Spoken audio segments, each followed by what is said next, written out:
Amanda Waller, the Wall as they call her, one of DC's most fascinating non-super-powered beings.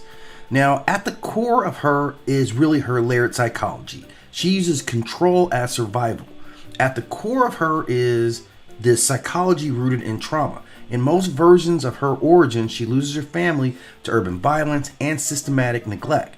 But instead of folding, she rebuilds herself by seizing power over her life, over her career, and eventually over superhuman beings. For Waller, control is not about ego. It's about survival in a world that chews up powerless people. See, she knows the system is rigged, so she rigs it even harder. Now, for her, the ends always justify the means. She embodies pure Machiavellianism.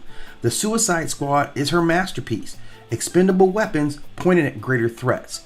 And this shows her utilitarian logic. If 5 bad men die to save 5 million people, then the choice is obvious. But beneath that practicality lies something darker.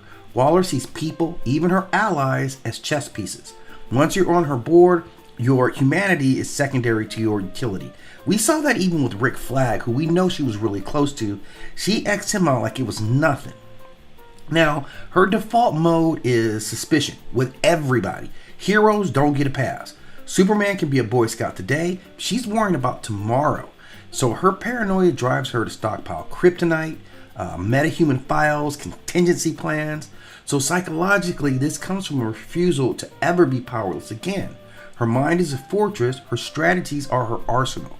Where Batman obsesses over individual threats, she obsesses over systems of power. And she's got like this duality within her, both a mother and a tyrant. That is central to her. Now, part of her we see is this protective, nurturing guy over humanity. And for humanity, she'll do anything. So she even calls her operatives her children sometimes. But she operates like this harsh mother who believes in discipline, and sacrifices are necessary for the greater good. But then we get a peek. We see how she is with her own daughter, Adebayo, who we see in the Peacemaker series. So she's got that love, but she knows it equals vulnerability. So she keeps it buried deep, showing only flashes humanity that get past these cracks in her armor. Now, her overall visage is this dark mirror of heroism. She is the shadow reflection of what superheroes are. Where they inspire hope, she instills fear. Where they take on a risk of faith, she demands assurances. They might see individuals, she sees the entire population. So she's proof that the human mind, given enough willpower and ruthlessness, can bend gods and monsters alike to her knee. So she is overall the embodiment of, if you want peace, you must prepare for war, because that's what she does. She's pragmatic to the point of being a sociopath, and her strategy is formed from loss, just really raw personal loss. And she's a symbol of how humans deal with the superhuman world, not with capes, but with control mechanisms, with leverage and a willingness to get bloody on any terms that it takes.